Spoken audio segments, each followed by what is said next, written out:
नमस्कार, जय हिंद दोस्तों। तो मेयर ऑफ कैस्टरविच चैप्टर 15 हो गया था। चैप्टर 16 से स्टार्ट करना है हमको। तो चलिए शुरू करते हैं। On this account Henchard's manner towards Farfrae insensibly became more reserved. Chapter 15 में हमने देखा था कि हेंचर्ड और डोनाल्ड के बीच में कुछ खींचतान हो गई है। तो अब क्या है कि उसके बाद में, उस खींचतान के बाद में हेंचर्ड का व्यवहार जो है वो डोनाल्ड फायरफ्रे की तरफ थोड़ा सा संयमित हो गया है। इनसेंसिबली, अचेतन रूप से। He was courteous, too courteous, and Firefly was quite surprised at the good breeding which now for the first time showed itself among the qualities of a man he had hitherto thought undisciplined, if warm and sincere. अब वो बहुत विनम्र था। और फायरफे जो था, वो विनम्र कौन था? हेंचर्ड। और फायरफे को इस व्यवहार पर काफी आश्चर्य हो रहा था, जो कि अब पहली बार एक ऐसे व्यक्ति के गुणों में दिखाई दिया जिसे अब तक वो अनुशासनहीन मानता था। हेंचर्ड को भले ही वो वॉर्म हो, यानी कि काफी नम हृदय वाला हो और ईमानदार हो। The corn factor seldom or never again put his arm upon the young man's shoulder so as to nearly weigh him down with the pressure of mechanized friendship. तो जो मक्का का व्यापारी है, हेंचर्ड है, अब वो ना के बराबर या कभी भी अपने हाथ अब डोनाल्ड के कंधे पे नहीं रखता था, जिसको कि रखने से वो लड़का डोनाल्ड लगभग झुक ही जाता था उस मित्रता के तले, उस मैकेनाइज्ड फ्रेंडशिप के तले। He left off coming to Donald's lodgings and shouting into the passage. तो डोनाल्ड ने अब जो हेंचर्ड है, उसने डोनाल्ड के पास आना और पैसेज में से ही डोनाल्ड को आवाज देना बंद कर दिया गया था। Hoy Farfrae boy, come and have some dinner with us. ना ही अब वो ऐसे चिल्लाता था कि हे फायरफ्रे लड़के, आओ हमारे साथ खाना खाओ। Don't sit here in solitary confinement. ऐसे अकेले मत बैठो, ये सब भी उसने छोड़ना बंद कर दिया, चिल्लाना बंद कर दिया था। But in the daily routine of their business there was little change. लेकिन उनके बिजनेस के डेली रूटीन में अब थोड़ा सा चेंज आने लग गया था। Thus, their lives rolled on till a day of public rejoicing was suggested to the country at large in celebration of a national event that had recently taken place. तो ये जो व्यवहार था, इस प्रकार का उनका जीवन तब तक चलता रहा जब तक कि हाल ही में एक राष्ट्रीय घटना हुई थी, जिसके उपलक्ष्य में पूरे देश में सार्वजनिक आनंद मनाने का, यानी कि लार्ज सेलिब्रेशन मनाने का सुझाव नहीं दिया गया था। यानी एक सुझाव आया उनके पास में कि भाई बड़ा नेशनल डे है तो आज कोई इवेंट आयोजित होना चाहिए। इस दिन तक साहब इनका ऐसा ही व्यवहार था। इस दिन के बाद व्यवहार थोड़ा और चेंज हो जाएगा। For some time Casterbridge by nature slow made no response. कुछ समय तक कैस्टरविच, जो कि स्वभाव से कैसा था, धीमा था, उसकी कोई प्रतिक्रिया नहीं थी। Then one day Donald Farfrae broached the subject to Henchard by asking if he would have any objection to lend some wick clothes to himself and a few others who contemplated getting up an entertainment of some sort on the day named and required a shelter for the same, to which they might charge admission at the rate of so much a head. फिर एक दिन Donald ने हेंचर्ड के सामने ये विषय उठाया और पूछा कि क्या उसे खुद और कुछ दूसरे लोगों के लिए रिक क्लॉथ्स, कपड़े देने में कोई आपत्ति है, क्योंकि वो जो पर्टिकुलर डे है ना, नेशनल हैप्पीनेस वाला डे, उस दिन किसी तरह का मनोरंजन, एंटरटेनमेंट करने की सोच रहे हैं और उनको उस चीज के लिए एक शेल्टर की आवश्यकता है, एक आश्रय स्थल की आवश्यकता है, जिसके लिए कि वो प्रत्येक व्यक्ति पर हेड, हर व्यक्ति से एक एडमिशन फीस ले सकते हैं, एक प्रवेश शुल्क ले सकते हैं, जैसा कि पार्टीज में होता है ना, पर हेड टिकट 1500 2000। इस तरीके से वो एक पार्टी का आयोजन करने की बात कर रहा है डोनाल्ड। और साथ ही एंचर्ड से पूछ रहा है कि कोई जगह मिल सकती है कि मुझे, जिसमें मैं एक पार्टी का आयोजन करूं और साथ ही साथ में पर हेड एक वो भी रखेंगे उसके ऊपर charge. Have as many clothes as you like, Henchard replied. तो हेंचर्ड ने कहा है कि जितना कपड़ा चाहो उतना ले लो। हेंचर्ड ने जवाब दिया। ठीक है। तो वो कपड़ा किस लिए मांग रहा है? वो टेंट के लिए मांग रहा है वो कपड़ा।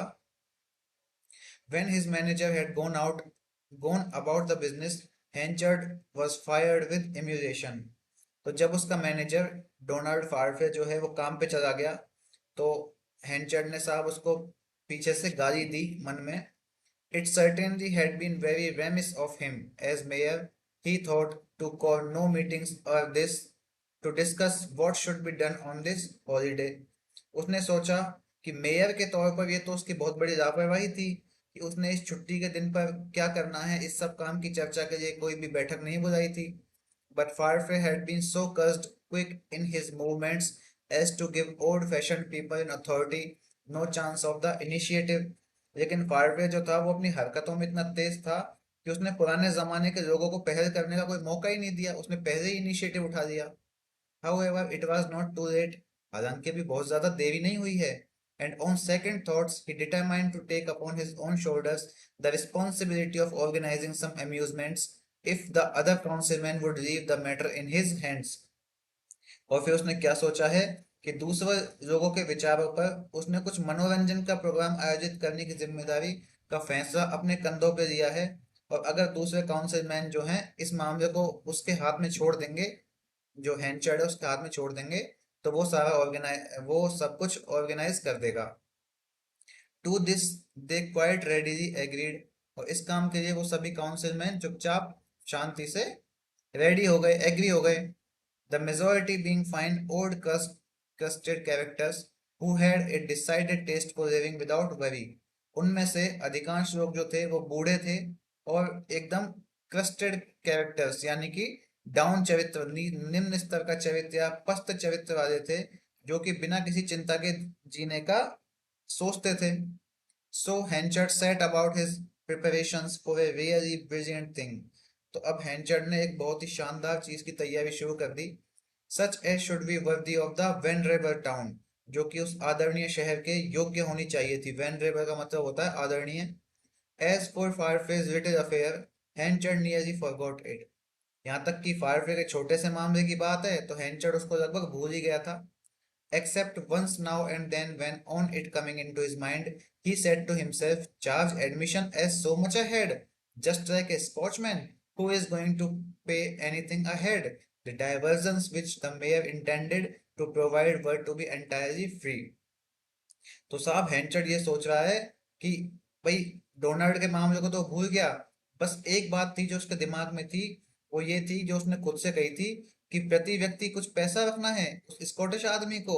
अरे कैसा बेवकूफ आदमी है ये, कौन सा आदमी ऐसा है जो प्रति व्यक्ति कोई फीस देगा उस एंटरटेनमेंट के लिए। और मेयर ने जो मनोरंजन उपलब्ध कराने का इरादा किया था ना, जो इंटेंशन थी उसकी, वो बिल्कुल मुफ्त था। ठीक है, ये वाली चीज चार्ज एडमिशन, ये वो कह रहा है साहब हैंचर्ड कि आखिर वो अल्टीमेटली मॉक कर रहा है डोनाल्ड को कि क्या पागल आदमी है, ऐसी पार्टी जो कि टाउन आयोजित कर रहा है उसके लिए कौन पैसा देगा। He had grown so dependent upon Donald that he could scarcely resist calling him into concert। तो हैंचर्ड जो है वो डोनाल्ड के ऊपर इतना ज्यादा डिपेंडेंट हो गया था कि वो उसे सलाह देने के लिए बुलाने से खुद को रोक नहीं पाया। But by sheer self coercion he refrained। लेकिन उसने खुद को मजबूर करके खुद को रोक लिया, बहुत ज्यादा शीर सेल्फ कोशियन यानी कि बहुत ज्यादा मजबूर करके खुद को रोक लिया, खुद को कंट्रोल किया। No he thought Firefly would be suggesting such improvements in his damned luminous way that in spite of himself he, Henchard, would sink to the position of second fiddle and only scrape harmonies to his manager's talents। उसने क्या सोचा है कि फायरफे जो है वो अपने शापित और चमकदार तरीके सुझाएगा मुझे। कैसे सुझाएगा? डैम्ड ल्यूमिनस वे, अपने शापित और चमकदार तरीके सुझाएगा मुझे। और इस सब के बावजूद हैंचर्ड जो है वो दूसरे दर्जे की स्थिति में चला जाएगा। Henchard would sink to the position of second fiddle, यानी कि दूसरे दर्जे में चला जाएगा, क्योंकि प्रायोरिटी किसकी बात की हो जाएगी फिर? डोनाल्ड फारफे की हो जाएगी। और केवल अपने प्रबंधक की, अपने जो मैनेजर के टैलेंट है ना, उसकी प्रतिभा के साथ ही सामंजस्य बिठाने में सफल माना जाएगा हैंचर्ड को। भाई लोग यही बोलेंगे ना कि आखिर हैंचर्ड ने जो पार्टी आयोजित की है वो डोनाल्ड की सलाह से की है, इसलिए वो नहीं चाहता कि उसे दूसरे दर्जे का समझा जाए और उसके संबंध में ऐसा माना जाए कि ये सिर्फ अपने मैनेजर के साथ सामंजस्य बिठाकर ही ऐसी पार्टी का आयोजन कर सकता है। Everybody applauded the mayor's proposed entertainment, especially when it became known that he meant to pay for it himself। तो साहब जो मेयर ने इस आनंद का, इस एंटरटेनमेंट के माहौल का आयोजन किया है, तो सबने इसकी बड़ी प्रशंसा की है, और विशेष तौर पर इस बात की जब उन सबको ये पता चला कि इस सब के लिए मेयर खुद पे करेगा, किसी से एक भी पैसा नहीं देगा। Close to the town was an elevated green spot surrounded by an ancient square earthwork. Earthworks, square and not square, were as common as blackberries hereabout. A spot whereon the Customs people usually held any kind of merrymaking meeting or sheep fair that required more space than the streets would afford. तो जहां हेंचर साहब इस चीज को आयोजित कर रहा है, वो क्या है, वो कौन सी जगह है? वो शहर के पास में एक ऊंचा और काफी हरा भरा स्थान है, जो कि प्राचीन चौकोर मिट्टी के काम से घिरा हुआ है। और जो अर्थवर्क्स होते हैं, अर्थवर्क्स का मतलब एक चबूतरा टाइप एक जगह है। मिट्टी का काम से मतलब है अर्थवर्क्स। जो शब्द इस्तेमाल किया गया है, इसका सेंस ये है कि वो कोई आर्टिफिशियल चीज नहीं है, बनाया गया है। वो जो स्क्वायर है, वो आर्टिफिशियल नहीं है, वो प्रकृति ने अपने आप ही बनाया है। तो उस जगह पर जहां पर कि एक अर्थवर्क बना हुआ है, एक प्रकृति के द्वारा बनाया गया स्क्वायर एरिया बना हुआ है, यहाँ पर ब्लैकबेरी के पेड़ थे। ठीक है। और इस जगह पर इतना नेचुरल माहौल था, जो कि कैस्टर बीच के लोग यहाँ पर आमतौर पर बहुत ज्यादा मौज मस्ती या मीटिंग या भीड़ों का मेला आयोजित किया करते थे। इतना अच्छा स्थान था ये, क्योंकि इस स्थान पर सड़कों से ज्यादा जगह की आवश्यकता थी। सड़कों से ज्यादा जगह थी, काफी खुला एरिया था, ग्रीन स्पॉट था, इसलिए ये जगह चुनी गई है। ठीक है, तो साहब हेंचर ने कौन सी जगह चुनी है अपने मेले के लिए? An ancient square earthwork. On one side, it sloped to the river Frome, and from any point of view was obtained of the country round for many miles. ये जो जगह है, ये अर्थवर्क जो नाम की जगह है, बस नाम नहीं है इसका अर्थवर्क, ये प्लेस है अर्थवर्क। तो इस जगह पर, इस जगह की जो एक साइड है, वो क्या है? वो तो ढलान है, जहाँ पे नदी का क्या है, किनारा है। फ्रोम का मतलब होता है किनारा। और किसी भी बिंदु से कई मील तक उस देश को देखा जा सकता था। This pleasant upland was to be the scene of Henchard's exploit. और ये सुखद ऊंचा इलाका, प्लीजेंट का मतलब सुखद, अपलैंड का मतलब ऊंचा इलाका, हेंचर्ड के कारनामे का दृश्य बनने वाला था। हेंचर्ड्स एक्सप्लॉइट, हेंचर्ड के कारनामे का, उसके भव्य आयोजन का एक दृश्य बनने वाला था। He advertised about the town in long posters of a pink color that games of all sorts would take place here. तो उसने साहब पूरे टाउन में एडवर्टाइजमेंट कर दिया। बड़े बड़े पोस्टर्स लगाए गए हैं, किस कलर के लगाए गए हैं? पिंक कलर के पोस्टर्स। और उसमें क्या लिखा गया है कि हैंडचड़ के आयोजन के अंदर सभी प्रकार के गेम खेले जाएंगे, सभी प्रकार के गेम्स का आयोजन होगा। And set to work a little battalion of man under his own eye. और यहाँ तक कि उसने अपनी ही निगरानी में लोगों की एक छोटी सी बटालियन को, छोटी सी टुकड़ी को काम पे लगा दिया है। They erected greasy poles for climbing with smoked hams and local cheeses at the top. तो उन्होंने चढ़ने के लिए चिकने खंबे बनाए, और उनके ऊपर स्मोक्ड हैम, हैम होता है मांस जिसको बोलते हैं हम। और साथ ही साथ क्या रखी गई है वहां पे? लोकल चीज रखी गई है, स्थानीय जो वहाँ की चीज है वो रखी गई है। They placed hurdles in rows for jumping over. और उन्होंने कूदने के लिए पंक्तियों में हर्डल्स लगाए, यानी बाधा लगाए। दौड़ गेम आयोजित हो रहे हैं ना, तो एक आपने हर्डल रेस सुनी होगी, जिसमें बीच में बाधाएं लगाई जाती हैं, उनको कूद कूद कर दौड़ते हैं, पार करते हैं। Across the river they laid a slippery pole. और नदी के उस पार उन्होंने एक फिसलन से भरा हुआ खंबा लगाया था। With the live pig of the neighbourhood tied at the other and. जिसके दूसरे सिरे पर पड़ोस का एक जिंदा सुअर बंधा हुआ था। To become the property of the man who could walk over and get it. जो कि उस व्यक्ति को मिलता जो उस खंबे को पार करके उस पार चला जाता और उसको पा लेता, उस सुअर को। यानी कि वो सुअर एक तरह से फूड की तरह प्रेजेंट किया गया है यहाँ पे, कि वो व्यक्ति जो फिसलन भरे पोल को वहां से पार कर लेता, तो उस वो सुअर जो है वो उसका हो जाता।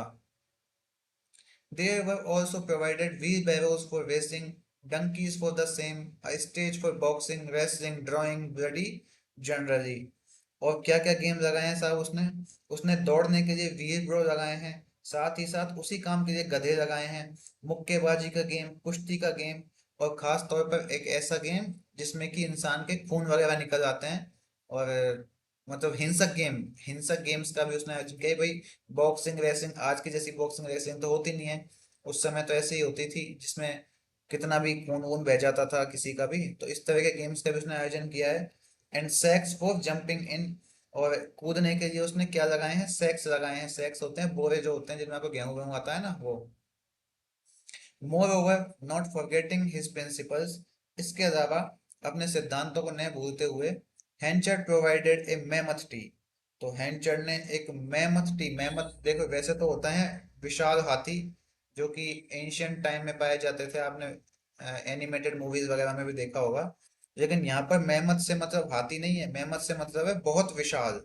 ये कहना चाह रहा है कि इसके अलावा हैंचर्ड ने एक विशाल चाय की भी व्यवस्था की थी, ठीक है। लेकिन फ्रेज कौन सा यूज किया गया है, अ mammoth T, of which everybody who lived in the borough was invited to partake without payment।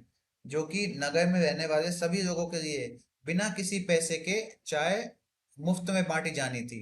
हैंचर ने सबके लिए एक चाय का भी व्यवस्था की है कि भाई किसी को भी चाय का पैसा नहीं देना पड़ेगा, सबके लिए चाय फोकट में मिलेगी। The tables were laid parallel with the inner slope of the rampart and awning were stretched overhead। तो मेज जो थी और टेबल्स वहां पे लगाई गई थी, उन्हें दीवार के पास रखा गया था, दीवार के समानांतर रखा गया था।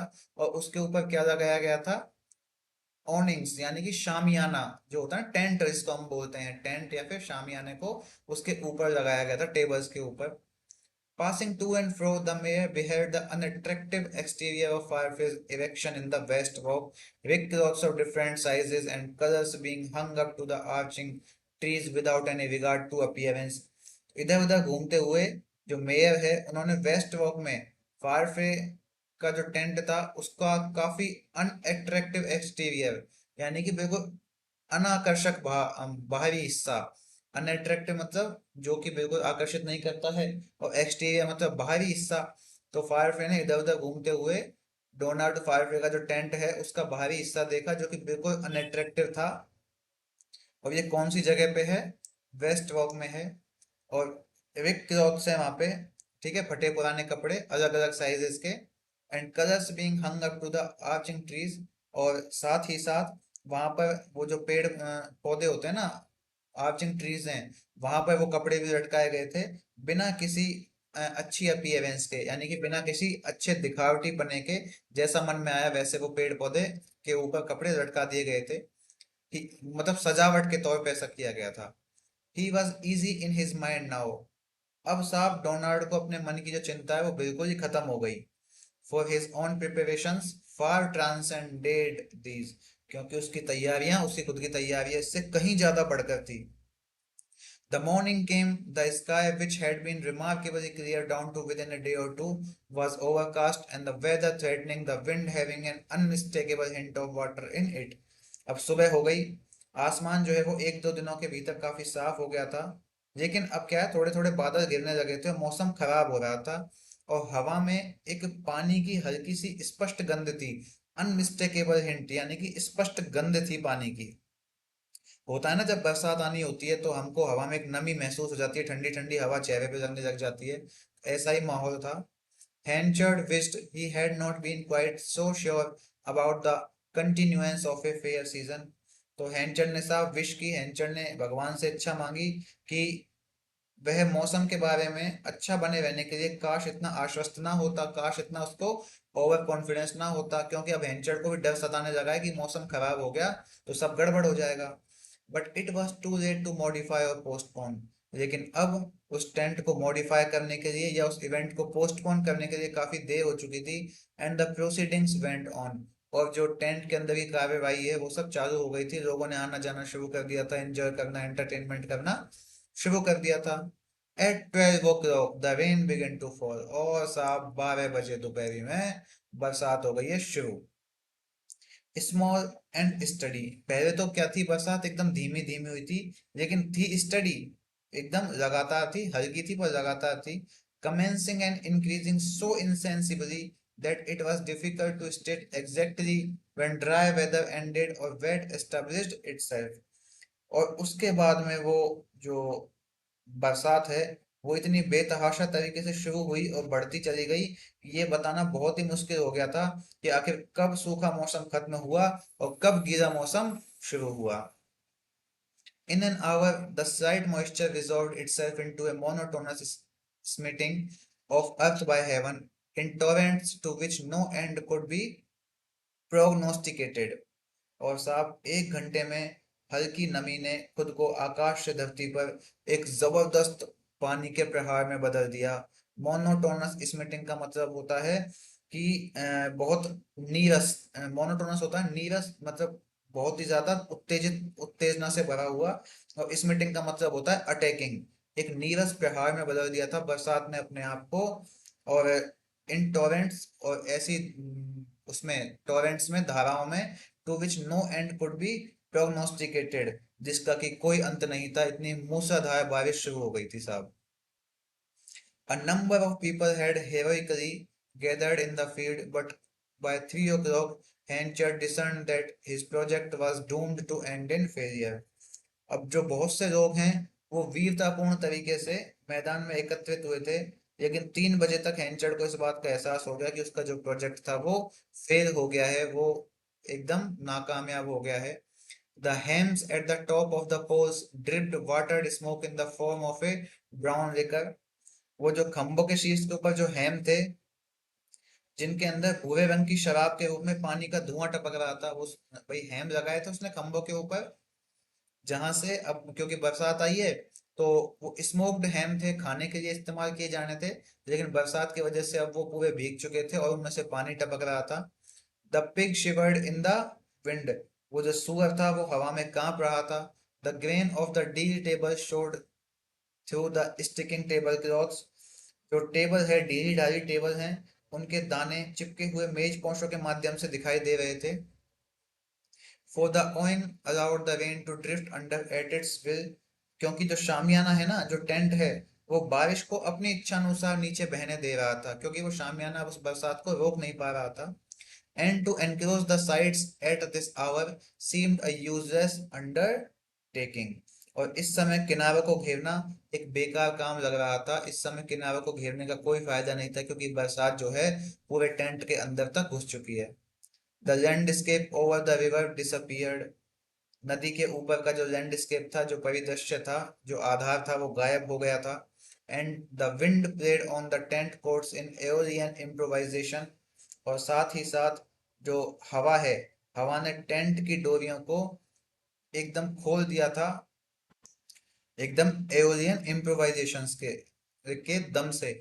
अब एओलियन क्या होता है? एओलियन होता है कि हवा के प्रभाव से उत्पन्न होने वाली चीज, और इम्प्रोवाइजेशन मतलब वो प्रभाव जो वहां पर पड़े हैं।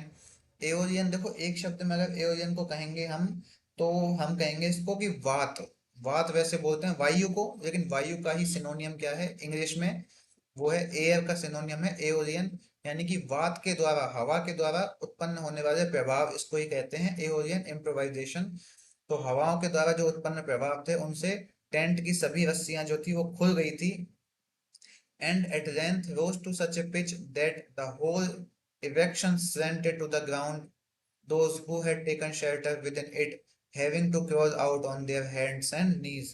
और अंततः वो जो टेंट है वो इतना ऊंचाई पर, उसकी जो शेड है, ऊपर का कपड़ा है, वो इतनी ऊंचाई पर पहुंच गया था, यानी कि वो पूरा टेंट ही उड़ चुका था, कि वो पूरा टेंट, उसके सारे कपड़े वपड़े, जो भी व्यवस्था थी, वो सब जमीन पे गिर गई थी। और यहाँ तक कि जो लोग उसके अंदर शेल्टर लिए हुए थे, शरण लिए हुए थे, वो भी अपने हाथों और घुटनों के बल रेंग कर बाहर निकले थे। पूरा टेंट गिर पड़ा है और लोग अब क्रॉल करके, रेंग करके बाहर निकल रहे हैं उस टेंट में से। But towards 6 the storm abated and a drier breeze shook the moisture from the grass bands। लेकिन 6 बजे के करीब साहब तूफान जो है वो थम चुका है, और एक सूखी हवा ने घास के मैदानों से नमी को गायब कर दिया था। It seemed possible to carry out the program after all। आखिरकार उस कार्यक्रम को, हेंचर का जो कार्यक्रम है, उसको अंजाम देना पॉसिबल लग रहा था, संभव लग रहा था। The awning was set up again, तो वो जो शामियाना है, वो टेंट है, वो फिर से लगाया गया। The band was called out from its shelter, band को अपने शेल्टर में से बाहर बुलाया गया। एंड ऑर्डर टू बिगिन, और उसको बजाने का आदेश दिया गया। And where the tables had stood a place was cleared for dancing, और जहां पर टेबल लगाई गई थी, वो जगह साफ कर दी गई थी डांस के लिए। But where are the folk, लेकिन लोग कहाँ गए? Said Henchard after the lapse of half an hour, आधे घंटे के बाद जब हैंचर्ड ने ये कहा कि आखिर लोग गए कहाँ। During this time only 2 men and a woman had stood up to dance, क्योंकि उस समय सिर्फ 2 आदमी और एक महिला ही नाचने के लिए खड़े हुए थे। The shops are all shut, why don't they come, जब सारी दुकानें बंद हैं तो वो लोग आए क्यों नहीं? They are at Fireface affair in the West Walk, answered a councilman who stood in the field with the mayor. तो एक काउंसिलमैन जो कि उस फील्ड में मेयर के साथ खड़ा था, उसने कहा कि वो सब कहाँ चले गए हैं? फायरफेयर के कार्यक्रम में चले गए हैं। A few, I suppose, but where are the body of them? कुछ लोग, हाँ ठीक है, कुछ लोग, मुझे लगता है कि कुछ लोग गए हुए होंगे, लेकिन बाकी सब लोग कहाँ गए? वेयर आर द बॉडी, मतलब बॉडी से मतलब यहाँ पे कोई डेड बॉडी नहीं है, इससे मतलब है कि बाकी के लोग कहाँ गए? All out of doors are there, वो सभी लोग जो अपने दरवाजों से यानी कि अपने घरों से बाहर हैं, वो वहीं पर हैं फायरफेयर के कार्यक्रम में। देन द मोर फूल्स दे, फिर तो वो बहुत ज्यादा मूर्ख हैं। हैंचर्ड वॉक्ड अवे मूडीली, हैंचर्ड उदास होकर चला गया। One or two young fellows gallantly came to climb the poles to save the hams from being wasted. तो एक या दो युवा साथी बहादुरी से उन पोल्स के ऊपर चढ़ गए ताकि जो हैम है उसको बर्बाद होने से बचाया जा सके। But as there were no spectators and the whole scene presented the most melancholy appearance, Henchard gave orders that the proceedings were to be suspended. लेकिन अब जबकि वहां पे कोई दर्शक नहीं था और वो पूरा दृश्य बहुत ज्यादा उदास लग रहा था, इसलिए हैंचर्ड ने आदेश दिया कि ये जो प्रोसीडिंग्स है, जो कार्यवाही है, ये सब बंद कर दी जाए। एंड द एंटरटेनमेंट क्लोज्ड, और मनोरंजन भी बंद कर दिया जाए। The food to be distributed among the poor people of the town, और वो खाना जो कि टाउन के गरीब लोगों को बांटा जाना था वो भी बंद कर दिया जाए। In a short time, nothing was left in the field but a few hurdles, the tents and the poles. और कुछ ही देर में मैदान में उस वो हर्डल्स के अलावा या टेंट और डंडों के अलावा कुछ भी नहीं बचा, सारी व्यवस्थाएं हटा दी गई, सब खत्म कर दिया गया। Henchard returned to his house, had tea with his wife and daughter, and then walked out. Henchard वापस अपने घर पे आया, अपनी पत्नी बेटी के साथ उसने चाय पी है और उसके बाद बाहर चला गया। It was now dusk. अब थोड़ी सी शाम हो चुकी थी। He soon saw that the tendency of all promenaders, promen, promenaders, promenaders was towards a particular spot in the walks and eventually proceeded thither himself. अब जबकि शाम हो चुकी थी तो उसने जल्द ही देखा बाहर निकल के कि वहां पे जो लोग घूम रहे हैं ना, वो उन सब लोगों की एक अजीब सी, एक अलग सी टेंडेंसी दिखाई दे रही है। टेंडेंसी ऑफ ऑल प्रोमिनेटर्स, वो सभी वहां पे घूमने वाले लोगों की। और किस जगह पे दिखाई दे रही है उनकी टेंडेंसी? एक पर्टिकुलर स्पॉट के ऊपर, एक पर्टिकुलर स्पॉट के ऊपर उन सभी लोगों की एक इच्छा दिखाई दे रही है, उनका एक झुकाव दिखाई दे रहा है, और उस झुकाव का फॉलो करते हुए वो भी उनके पीछे पीछे चल दिया। The notes of the stringed band came from the enclosure that Firefly had erected. और आखिर वो जो बैंड था उसकी धुन उस बाड़े से, उस जगह से आ रही थी जो कि फायरफ्ले ने बनाया था। The pavilion as he called it, और वो उसको क्या कहता था? मंडप कह रहा था। कौन? डोनाल्ड फायरफ्ले। डोनाल्ड फायरफ्ले ने अपने जगह को जहाँ पे उसने पार्टी आयोजित की है उसको मंडप कहा है, ठीक है, पेवेलियन कहा है साहब उसने। And when the mayor reached it, he perceived that a gigantic tent had been ingeniously constructed without poles or ropes. और जब डोनाल्ड फायरफ्ले के टेंट में हैंचर्ड पहुंचा है तो उसने देखा है कि साहब डोनाल्ड ने तो बिना डंडे और रस्सियों के ही एक बड़ा विशाल तंबू का निर्माण किया है। The densest point of the avenue of sycamores had been selected. तो उसने देखा है कि साइकामोर, साइकामोर हमने पढ़ा था पहले भी। अब देखिए, साइकामोर तो हमने पढ़ा ही है, लेकिन आप ये देखेंगे कि डोनाल्ड कितना बुद्धिमान है कि जहां पे साइकामोर्स यानी कि गूलर के पेड़ जो लगे हुए थे ना, उसने उन गूलर के पेड़ों की सबसे डेंसेस्ट पॉइंट चुना है, जहां पे सबसे ज्यादा घने थे वो पेड़, क्योंकि शायद कोई यदि अनहोनी होती है तो उससे बचा जा सके। डोनाल्ड ने इसका अंदेशा पहले से ही लगा करके जहां पर सबसे घने गूलर के पेड़ थे उस जगह को चुना था। Where the boughs made a closely interlaced vault overhead, जहां पर की शाखाओं ने ऊपर की ओर बारीकी से अपने आप ही नेचुरल तरीके से एक वॉल्ट बनाया हुआ था ऊपर की ओर। वॉल्ट का मतलब वैसे तिजोरी होता है, पर यहाँ पर वॉल्ट से सेंस है कि एक बंद एरिया बनाया हुआ था शाखाओं ने अपने आप से ही, ताकि कोई भी समस्या आए तो वो समस्या से बचा जा सके, इस हिसाब डोनाल्ड ने इतना अच्छा एकदम बढ़िया से इंस्पेक्शन करके ऐसी जगह चुनी है जहां पर कि नेचुरल तरीके से एक वॉल्ट सा बना हुआ है। To these boughs the canvas had been hung, और इन्हीं शाखाओं के ऊपर वो कैनवास जो था वो टांगा गया था, यानी कपड़े वगैरह टेंट वगैरह टांगा गया था। And a barrel roof was the result, और साथ ही साथ एक बैरल रूफ जो थी वो ही इसका परिणाम थी। बैरल रूफ का मतलब है खुली हुई छत, एकदम कोई पैक माहौल नहीं है, एकदम बढ़िया ओपन ओपन माहौल है, वो इसका परिणाम थी।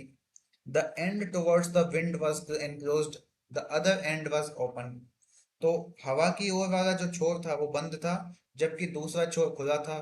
हैंचर्ड went round and saw the interior, Henchard इधर उधर घूमता रहा और फिर उसके बाद उसने उसका इंटीरियर देखा। In form it was like the nave of a cathedral with one gable removed, but the scene within was anything but devotional. तो ये जो जगह है ये आकार में कैसी है, कैथेड्रल जैसी है, एक गिरजाघर के जैसी है, चर्च के जैसी है, जिसमें से एक गैबल हटा दिया गया था। गैबल क्या होता है, चर्च के अंदर राइट साइड में, अभी कभी आप चर्च गए होंगे तो चर्च के राइट साइड में एक प्लेटफॉर्म जैसा होता है, एक प्लेटफॉर्म सा होता है जिसको गैबल बोलते हैं। तो ये जो उसका टेंट है ना, ये ऐसा था जैसे एक चर्च हो जिसमें से एक गैबल हटा दिया गया हो, लेकिन अंदर का दृश्य जो था वो साफ डिवोशनल नहीं था, भक्तिपूर्ण नहीं था, लेकिन उससे बिल्कुल अलग था। अंदर का जो दृश्य है वो बहुत शानदार था, लेकिन क्या नहीं था, डिवोशनल नहीं था, भक्तिपूर्ण नहीं था, क्योंकि चर्च से तुलना की गई है ना इसकी। A reel or filling of some sort was in progress, किसी तरह की रील या फिर फिलिंग जो है वो चल रही थी उसमें टेंट के अंदर। And the usually sedate Firefly was in the midst of the other dancers in the costume of a wild Highlander, flinging himself about and spinning to the tune। और आमतौर पे शांत रहने वाला फायरफ्ले जंगली हाईलैंडर की तरह वेशभूषा में, जंगली हाईलैंडर की वेशभूषा कपड़े पहने हुए हैं उसने। कैसे, वाइल्ड हाईलैंडर की कॉस्ट्यूम पहनी हुई है, उस वेशभूषा को, उस कॉस्ट्यूम को पहन करके उस ट्यून के ऊपर, धुन के ऊपर इधर उधर नाच रहा था, इधर उधर कूद कूद के नाच रहा था। फ्लिंजिंग हिमसेल्फ यानी कि अपने आप को इधर उधर कुदा रहा था, नाच रहा था। For a moment Henchard could not help laughing, एक पल के लिए हैंचर्ड तो अपने आप को खुद को हंसने से रोक नहीं पाया फायरफ्ले की ऐसी हरकत पे। Then he perceived the immense admiration for the Scotchman, लेकिन फिर उसने स्कॉचमैन के लिए अपनी इमेंस एडमायरेशन यानी कि अपार प्रशंसा को महसूस किया। That revealed itself in the women's faces, जो कि खुद को प्रकट कर रही थी कहाँ पर, महिलाओं के चेहरों पर, यानी कि महिलाएं बहुत प्रशंसा कर रही थी डोनाल्ड की।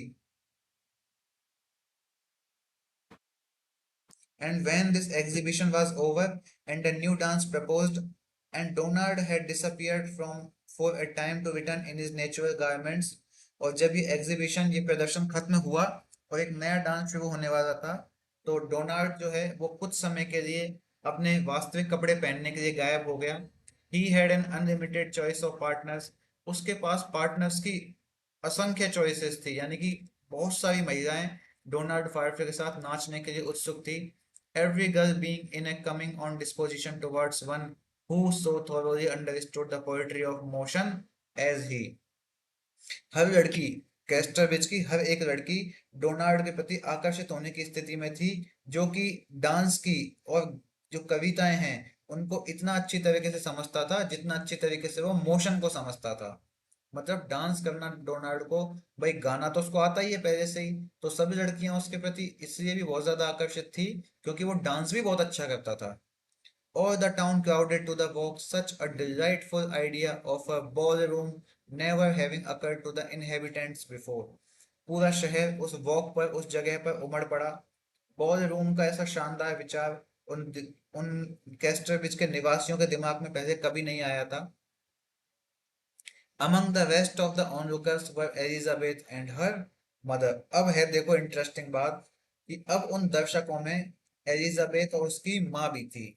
The former thoughtful yet much interested, her eyes beaming with a longing, lingering light, as if nature had been advised by Correggio in their creation। अब देखो कि जो एलिजाबेथ और उसकी माँ है वो काफी विचारशील तो थी उस माहौल में, लेकिन वो उस माहौल में, उस एंटरटेनमेंट के माहौल में काफी ज्यादा दिलचस्पी भी रखती थी। उनकी आंखों में एक लाल सा भरी चमक थी, मानो प्रकृति को उनके निर्माण में किसकी सलाह मिली थी? कोरेजियो की सलाह मिली थी। कोरेजियो क्या है? कोरेजियो जो है ना, वो एक इटालियन पेंटर था। ठीक है। तो ये कह रहे हैं कि ये नेचर, ये एरिया जो है, ये इतना सुंदर, इतना शानदार था कि जैसे तो कोरेजियो कोरेजियो ने अपनी ही क्रिएशन में इस जगह पर जाने की सलाह दी हो। ठीक है। तो बहुत ही अच्छा रेफरेंस लिया गया है यहाँ पे। इन सब चीजों को आप ध्यान रखना है ना, कि कोरेजियो कौन से इटालियन पेंटर का साहब वो लिया गया है, इसमें रेफरेंस लिया गया है। अब जो समय भी पढ़ते हैं उनको थोड़ी पता होती है ये सब चीजें। समय में तो क्या 10-20 मिनट में खत्म कर दिया जाता है मामला। चैप्टर पढ़ने वालों को समझ आती है ना एग्जैक्ट चीजें तो। The dancing progressed with unabated spirit, and Hanchard walked and waited till his wife should be disposed to go home. अब यहाँ पर ये सब माहौल देखने के बाद वो जो नृत्य है, वो डांस है, वो बिना रुके आगे बढ़ता रहा। और हैंचर्ड तब तक इधर उधर घूमता रहा जब तक कि उसकी पत्नी घर जाने के लिए तैयार नहीं हो गई। He did not care to keep in the light. तो उसे रोशनी में रहने का कोई ज्यादा खास लगाव नहीं था, हैंचर्ड को परवाह नहीं थी रोशनी में रहने की। And when he went into the dark it was worse. लेकिन जब वो अंधेरे में गया तो ये और भी ज्यादा बुरा था। For their he heard remarks of a kind which were becoming too frequent। क्योंकि वहां पर उसने विशेष तरह की टिप्पणियां सुनी जो कि बहुत ज्यादा, बहुत अधिकता में हो रही थी। टिप्पणियां, जब वो अंधेरे में गया है ना, मतलब किसी को दिख तो रहा नहीं है, तो उसने क्या सुनी है? टिप्पणियां सुनी है। अब वो टिप्पणी क्या है साहब? Mr Henchard's rejoicing couldn't stay good morning to this sad one. एक आदमी ने कहा कि मिस्टर हैंचर्ड की जो खुशियां है ना, इस माहौल पे गुड मॉर्निंग भी नहीं कह सकती। A man must be a headstrong stun pole to think folk would go up to that bleak place today। कोई व्यक्ति बहुत ही जिद्दी होगा जो यह सोचेगा कि लोग आज उस उदास जगह पर जाएंगे। यानी कि एक मॉकिंग हो रही है हैंचर्ड की, कि कोई व्यक्ति जो बहुत ज्यादा जिद्दी होगा ना, जिसने सोच ही रखी है कि नहीं मैं तो हैंचर्ड के पास ही जाऊंगा, हैंचर्ड की जगह पे ही जाऊंगा, सिर्फ वही व्यक्ति है जो उस जगह पर जाना पसंद करेगा। वरना कोई भी व्यक्ति हैंचर्ड वाली जगह पे नहीं जाना चाहेगा। The other answered that people said it was not only in such things as those that the mayor was wanting। दूसरे ने उत्तर दिया कि लोगों का कहना है कि मेयर सिर्फ ऐसी चीजों में कमी नहीं रखता। Where would his business be if it were not for this young fellow। अगर उसका युवा साथी ना होता, डोनाल्ड ना होता, तो उसका बिजनेस कहाँ होता? It was very the fortune sent him to Hanchard। तो ये तो काफी किस्मत की बात है कि कितना अच्छा लक है हेंचर्ड का, कि किस्मत ने डोनाल्ड को हेंचर्ड के पास भेज दिया था। His accounts were like a bramble wood when Mr. Farfrae came। तो उसके जो अकाउंट्स हैं, हेंचर्ड के जो अकाउंट्स हैं, जब फायरफ्रे उसके पास आया था ना, तो उसके अकाउंट ब्रेम्बल वुड की तरह थे। ब्रेम्बल वुड क्या है? कटीले पेड़ होते हैं। यहाँ पे क्यों इस्तेमाल किया गया है? कि मतलब उसके अकाउंट बहुत ज्यादा अस्त व्यस्त। रोनाल्ड उसके पास आया था। He used to reckon his sacks by chalk strokes, all in a row like garden palings, measures his ricks by stretching with his arms, weigh his trusses by a lift, judge his hay by a chow, and settle the price with a curse। तो Donald कितना योग्य है, इस बात को वो express कर रहे हैं कि वो अपने बोरों को बगीचों की बाढ़ की तरह एक पंक्ति में चौक के स्ट्रोक से गिनता था। डोनाल्ड फारफे जो सैक्स लगे होते थे ना सामान के, या फिर हे हे के, या फिर कॉर्न वगैरह के, वो जो बोरे लगे होते थे, तो डोनाल्ड जुबानी नहीं गिनता था उनको, चौक होता था उसके हाथ में और चौक से गिनता था वो, उन पर निशान कर करके। वो अपने हाथ फैलाकर उनकी लंबाई चौड़ाई को नापता था। वो अपने जो ट्रस हैं, अपने जो सामान है, मोटा मोटा सामान खेती बाड़ी का, उसको तोलते थे। और यहाँ तक कि वो घास को भी बहुत जबरदस्त तरीके से आंकता था। और वो कर्स करके, यानी कि उन चीजों को बहुत भींच करके उनका भाव तय करता था। यानी कि वो उसमें जो महिलाएं करती है ना दुकान पे, क्या बोलते हैं उसको, बार्गेनिंग। बार्गेनिंग में वो काफी ज्यादा बेहतरीन व्यक्ति था। But now this accomplished young man does it all by ciphering and mensuration। लेकिन अब वो निपुण युवा व्यक्ति सब कुछ कैसे करता है? मेंसुरेशन से, यानी अंक गणित के द्वारा करता है, मापन से करता है। साइफरिंग यानी कि मापन, मेंसुरेशन माने कि अंक गणित। वो व्यक्ति सब कुछ गणित के आधार पर करता है, सब कुछ आंकड़ों से करता है। Then the wheat that sometimes used to taste so strong of mice when made into bread that people could fairly tear the bread. Farfay has a plan for purifying so that nobody would dream the smallest four-legged beast had walked over it once. उसके बाद वो कह रहे हैं कि फिर गेहूं जो कभी कभी रोटी बनाने पर चूहों की तरह इतना तीखा लगता था कि लोग मुश्किल से ही उस नस्ल को पहचान पाते थे। यानी कि इतना खराब गेहूं हुआ करता था कि बहुत लोगों को बहुत तीखा लगता था वो गेहूं। और फारफे इतना इंटेलिजेंट है कि उसने उस गेहूं को भी शुद्ध करने की योजना बना ली, ताकि कोई सपने में भी न सोचे कि कोई वो सबसे छोटा चार पैर वाला जानवर यानी कि चूहा कभी उन गेहूं के ऊपर चला भी था। मतलब चूहे जो होते हैं वो बोरों को काट देते हैं, वो गेहूं को एकदम सड़ा देते हैं, चबा चबा के उसको खराब कर देते हैं। लेकिन डोनाल्ड फारफे ने इतनी शानदार योजना बनाई थी कि उस गेहूं को प्योरीफाई करने की, उस गेहूं को शुद्ध करने की, कि कोई व्यक्ति सपने में सोच भी नहीं सकता था कि कभी कोई चूहा इस गेहूं के ऊपर चला भी होगा। Oh yes, everybody is full of him, and the care Mr. Henchard has to keep him, to be sure, concluded this gentleman. हाँ, हर कोई उससे भरा हुआ है, फुल ऑफ हिम यानी कि भरा हुआ। अब भरा हुआ से मतलब ये नहीं कि सबके अंदर डोनाल्ड घुसा हुआ है, इसका मतलब है कि हर व्यक्ति उससे काफी खुश है, काफी प्रभावित है। और निश्चित रूप से ये भी सब जानते हैं कि मिस्टर हैंचर्ड को उसे रखने की कितनी परवाह है, कितना केयर है उसको हैंचर्ड को डोनाल्ड के प्रति। कंक्लूडेड दिस जेंटलमैन, इस जेंटलमैन ने निष्कर्षपूर्ण तरीके से कहा। But he won't do it for long good now said the other, लेकिन वो ऐसा लंबे समय तक नहीं करेगा। अच्छा भी है, दूसरे व्यक्ति ने कहा। No, said Henchard to himself behind the tree. नहीं, हैंचर्ड ने पेड़ के पीछे से खुद से कहा। और if he do, he will be honeycombed clean out of all the character and standing that he is built up in these 18 years. और यदि वो ऐसा करता भी है तो वो 18 सालों में जो भी चरित्र और प्रतिष्ठा हैंचर्ड ने बनाई है वो उससे पूरी तरह से बाहर हो जाएगा। He went back to the dancing pavilion. Farfrey was putting a quaint little dance with Elizabeth Jane.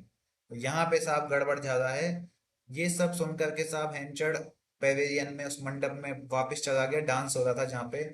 और फारफ्रे जो है वो एलिजाबेथ जेन के साथ एक विचित्र सा नृत्य कर रहा था। क्विंट लिटिल डांस मतलब एक विचित्र प्रकार का नृत्य। An old country thing, the only one she knew, and though he considerately toned down his movements to suit her demure gait, the pattern of the shining little nails in the soles of his boots became familiar to the eyes of every bystander. तो Elizabeth जेन जो कि एक पुरानी देहाती लड़की थी, और वह ये बात जानती भी थी क्योंकि उसने अपने व्यवहार को, अपने जो डेमर गेट हैं, देखिए डेमर का मतलब होता है ऐतराज या फिर विरोध प्रकट करना या फिर शंका जैसा, है ना। और गेट का मतलब होता है चाल। तो ये कहना चाह रहा है कि जो जेन है वो इन सब चीजों को जानती थी। वो ऐसी लड़की है जो कि एक देहाती लड़की है, और वो अपने व्यवहार को, उसने अपने व्यवहार को उस संकोचपूर्ण तरीके की जो चाल है उसमें ढाल दिया था।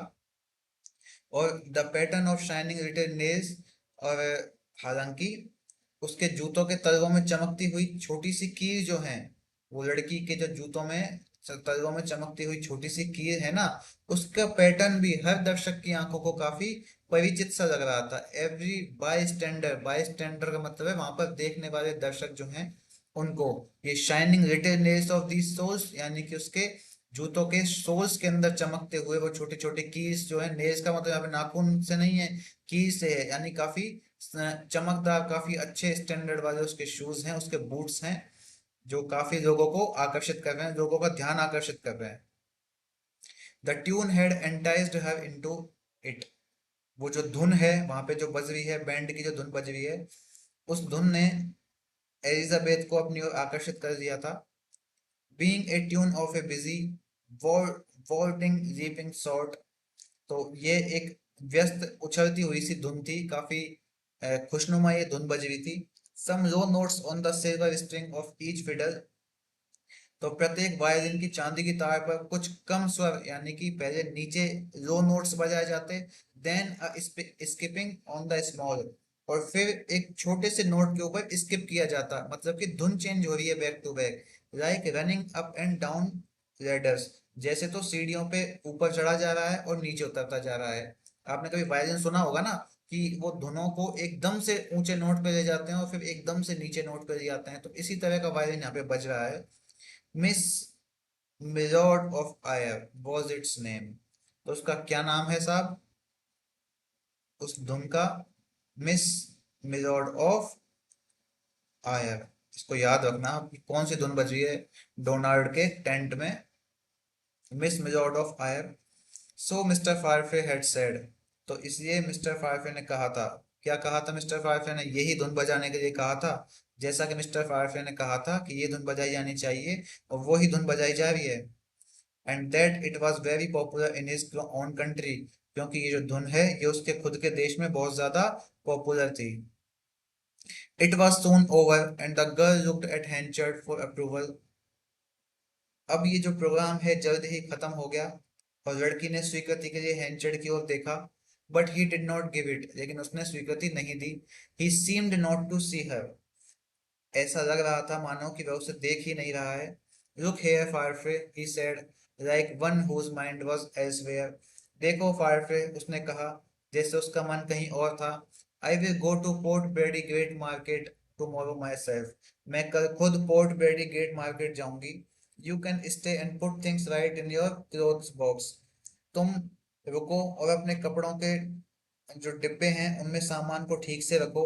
And recover strength to your knees after your vagaries, और जो आपने इतनी वेगरीज की है, इतनी अनियमितता, इतना अच्छा डांस किया, इतनी मेहनत की है, वेगरीज का मतलब है जो आपने अभी अभी इतनी मेहनत की है ना इस पूरे प्रोग्राम के आयोजन करने में और प्रोग्राम के अंदर एंटरटेनमेंट करने में, तो उस प्रोग्राम के जो उससे जो थकावट हुई है आपको, उस थकावट उसको आप दूर करो अब और अपनी स्ट्रेंथ को दोबारा हासिल करो। He planted on Donald an antagonistic glare that had begun as a smile. उसने डोनाल्ड पर एक विरोधी नजर डाली जो मुस्कुराहट के रूप में स्टार्ट हुई थी, एकदम एंटागोनिस्टिक ग्लेयर, एकदम दुश्मन वाली नजर, जैसे दुश्मन घूर के देखता है ना किसी को, ऐसी नजर डाली जो कि एक स्माइल के साथ थी, यानी बड़ी काफी आयरनिक स्माइल उसने दी है हैंचर्ड ने। Some other townsmen came up and Donald drew aside, तो कुछ और शहर के लोग वहां पे आ गए और डोनाल्ड एक तरफ हट गया। What is this Henchard, said Alderman Tubber, applying his thumb to the corn factor like a cheese taster, ये क्या है हैंचर्ड? एल्डरमैन टबर ने कहा है, पनीर चखने वाले मकई के दाने पर अपना अंगूठा लगाते हुए।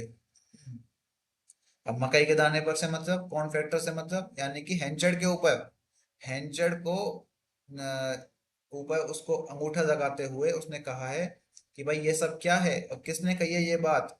ये एल्डरमैन टबर ने कही है। और अंगूठा कैसे लगाया है उसने? जैसे तो चीज को टेस्ट करते हैं ना अपन, अपन वैसे तो अपन तो देखो फिंगर से करते हैं, किसी भी चीज को अपन अपने फिंगर से टेस्ट करते हैं, तो उसने एक चीज टेस्टर वहां पे अंगूठे से करते होंगे, तो उसने उस मक्का व्यापारी को ऐसे अंगूठा लगाकर कहा है कि ये सब क्या है। An opposition vendee to yours, हाँ, अब साहब मजाक हो रहा है, एक विरोधी व्यक्ति तुम्हारे सामने, ठीक है ना, एक तरीके से थोड़ा सा मजाक वाला माहौल करना चाह रहा है वो व्यक्ति, एल्डरमैन टबर जो है, कि अच्छा है तुम्हारे लिए तो एक अपोजिशन, एक विरोधी व्यक्ति तैयार है, तुम्हारा तो अपोजिट एक तुम्हारे जैसा ही एंटरटेनमेंट करने वाला व्यक्ति तैयार है। Jack's as good as his master, हाँ, यानी कि ये लड़का भी, अब इसने एक प्रोवर्ब यूज किया वैसे तो, कि जैक अपने मास्टर के जितना ही अच्छा है, से तात्पर्य है कि डोनाल्ड जो है वो खुद भी हैंचर जितना ही अच्छा है, हाँ।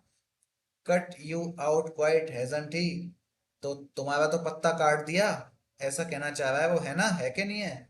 मजाक मजाक में कह रहा है ये सब चीज वो, कि क्या हो गया, तुम्हारा तो पत्ता ही काट दिया, तुम्हारा तो प्रोग्राम विफल हो गया, उस लड़के का देखो कितना शानदार है।